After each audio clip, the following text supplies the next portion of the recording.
د پخوا زمانې قصه ده چې د غرونو ترمنځ یو خشتکل یو هم په هغه کلي کې یو ښځه او خاوند اوسېده چې د سړي نوم اشرف او د ښځې نوم یې اقصی و.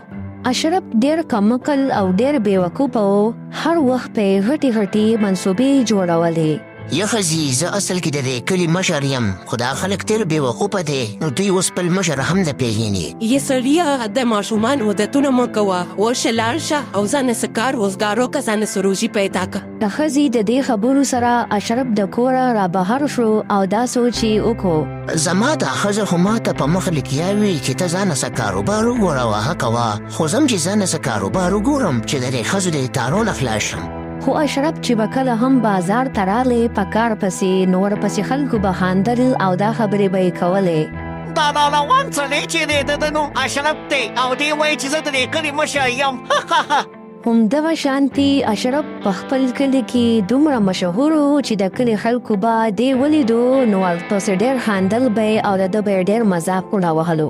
یوه ورځ اشرف بازار ته راغلی و چې ځان له یې څه کاروبار کتو چې نظر یې په یو بابا باندې پرېوتو او هغه بابا د یو ونې د لاندې ناستو او ورته ډېر خلک راغونډ شوي وو او ورله ناشنا ناشنا میوې راوړې وې او هم هغه بابا به د خلکو مسلې حل کولې او خلکو ته به یې صرف دومره وې چې ستاسو کار به وشي. اشرف چې کله هغې بابا ته وکتل نو ذهن ته یې څه عجیبه غونته کې سوچ راغلی او دا خبره یې وکړه. ته اوس دې بابا ته وګورئ، صرف د ونې د لاندې ناست دی، خو که زه هم دغه شان د ځانه یو بابا جوړ کړم او دغه شانتي خلکو له مشورې ورکوم، د دنیا پیسې به وګټم. او هم د دې نه پس چې کله شپه شوه او اشرف په خپل کور کې ناست و نو دغه سوچ یې کوو چې زه به اوس څنګه هغه شانتي بابا جوړ شم او خلکو له به مشورې ورکوم. او هم بیا چې کله سبا سهار شي نو اشرف په خپل کور کې ناستی او د ځان سره دا سوچونه کوي او دا خبرې کوي.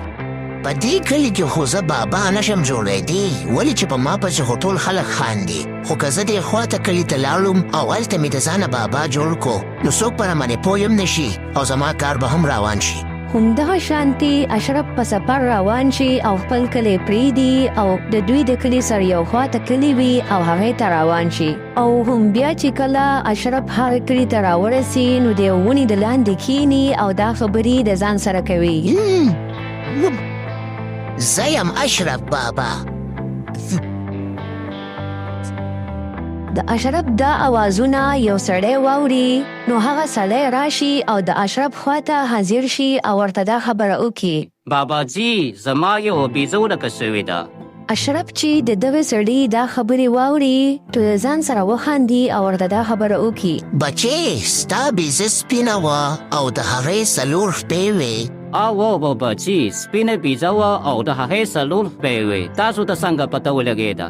بس بچې یو څو میاشتې پس به تا ته هغه بیزه میلاو شي، ته په هغه بیزې پسې مه ګرځه، هغه به پخپله راشي. همدغه شانتي د اشرف په دغه کلي کې یو نوم جوړ شو او خلکو به ورله ډېر عزت او احترام ورکولو. او هم اوس اشرف دومره مصروفه شوی و چې په کلي کې به کم ځای هم ولاړو نو ورته خلک په راغونډۍ ته او خپل مسایل به یې ورته وی. اشرف په د هغې متعلق جواب ورکوو او د کلي خلک ترې ټول خوشحاله وو. یوه ورځ یوه ښځه راغله چې اشرف ته مخامخ حاضره شوه او دا خبره یې ورته وکړه. بابا جی ما د زړه وښیه، زما زوی دغه شانتې ناست دی، څه کاروباري نشته چې څه کار شروع کړي. یاره هورې ستا زوی به د وخت سره پخپله سم شي. هورې ستا دا زوی ځکه کار نه کوي چې هغه به په راروان وخت کې د یو ملک وزیر اعظم وي. او هم هغې ښځې چې د اشرف دا خبرې واورېدې نو اشرف له یو ټوکری د امونو ورکړه او بیا د هغه ځای نه په خوشحالۍ لاړه. هم د دغې کلي ماشومانو ته چې هم پته ولګېده چې دغه شان یو بابا راغلی دی او خلکو له مشورې ورکوي نو هغوی هم راله. بابا جی مونږ ته هم د امتحان کې د کامیابېدو څه طرفه کار وښیه چې مونږ هغه وکړو او مونږ هم پرې کامیاب شو. بچو سهار په نهاره د ام بوستکې خورئ نو تاسو ته به بیا د امتحان پرچې په خوب کې راځي. همدغه شانتي اشرف په اوس د دغې کلي غټ خلک نه بلکې ماشومان به هم دوکه کول. او هم په دغه کلي کې یو بل سړی هم اوسېدو چې نوم یې قیصر و، خو هغه ډېر هوښیار و. قیصر ته یې ملګري د اشرف په باره کې خبرې وکړې، نو قیصر ډېر هوښیار و او خپل ملګري ته یې دا خبره وکړه. یاره قاسم وروره، ستا خبره خو بالکل صحیح ده، خو زه به د دې بابا نه یو امتحان اخلم، که دی په هغې کې پاس شو نو دا به بیا صحیح بابا وي. او د دې نه پس قیصر د ځان نه یو تاجر جوړ کړي او د هغې کلي په بازار کې اوس ګرځي. قیصر ته د اشرف ځای معلوم وي نو د ځان سره یو 3 بوجۍ راوړي او د اشرف مخې ته حاضر شي. بابا جی زه یو تاجر یم، که ما سره دا 3 بوجګۍ دي، په دې کې یوه بوجۍ د سرو نه ډکه ده، که ته هغه صحیح کړه نو زه به تاله په انعام کې ښه درکړم. او د دې نه پس اشرف چې د قیصر دا خبره واورېده نو په لالچ کې رالی او د ځان سره یې دا خبره وکړه. هلکه اشرفه دا خو سم چانس دی، په یو ورځ کې مالداره کېږي. او د دې نه پس اشرف هغه 3 وړه بوجۍ په قلاره چوتې کړي او ورته منځنۍ بوجۍ درنه ښکاره شي. او بیا اشرف د قیصر نه ورخوا مخکې او په غرور کې راشي او ورته دا خبره وکړي. ای تاجره، ما ستا ټولې بوجۍ په خپلو ښاپیریانو وکتلې، هغوی ما ته وویل چې دا منځنۍ بوجۍ د سرو زرو نه ډکه ده.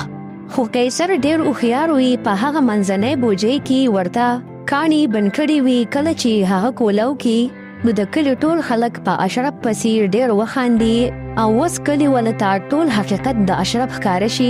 ګوره ته یو عام انسان یې، ته هیڅ بابا نه یې، تا دې خلکو له ډېر تکلیف ورکو او دا خلک ته ډېر په عذاب کو. او هم بیا اشرف ته د خپلې غلطۍ احساس شوی وي او لاندې ګوري او هم بل طرف ته د اشرف ښځه اقصا هم هغه ځای ته راورسي او کله چې اشرف ویني نو ورته دا خبره وکړي. اشرفه ما ته خو پته نه وه چې ته دلته دا کارنامې کې د ځان نه دي بابا جوړ کړی دی. خو اشرف چې کله د ښځې دا خبرې واوري نو ورته دا خبره په عاجزۍ سره وکړي. یاره فضي، زه ډېر په لالچ کې رالم او ما خلکو له دوکې ورکړې، خو ما هم معاف کړه او زه به نن نه پس ځان له په خپل کلي کې کار روزګار کوم او خپل محنت به کوم. او هم د دې نه پس اشرف خپل کلي ته راشي او هلته زمینداري شروع کړي او زمینداري کوي. او اوس اشرف بدل شي، هر سهار خپل پټو ته راځي او په هغې کې ځان له خپل محنت دغه شان جاري ساتي. او د دې نه پس د کلي خلک هم د اشرف ډېر عزت او احترام کوي او دغه شانتي اشرف د خپلې ښځې سره په خوشحالۍ زندگی تیروي. یاره ښځې که دې خوښه وي چې واپس د ځان نه هغه شانتي بابا جوړ کړم.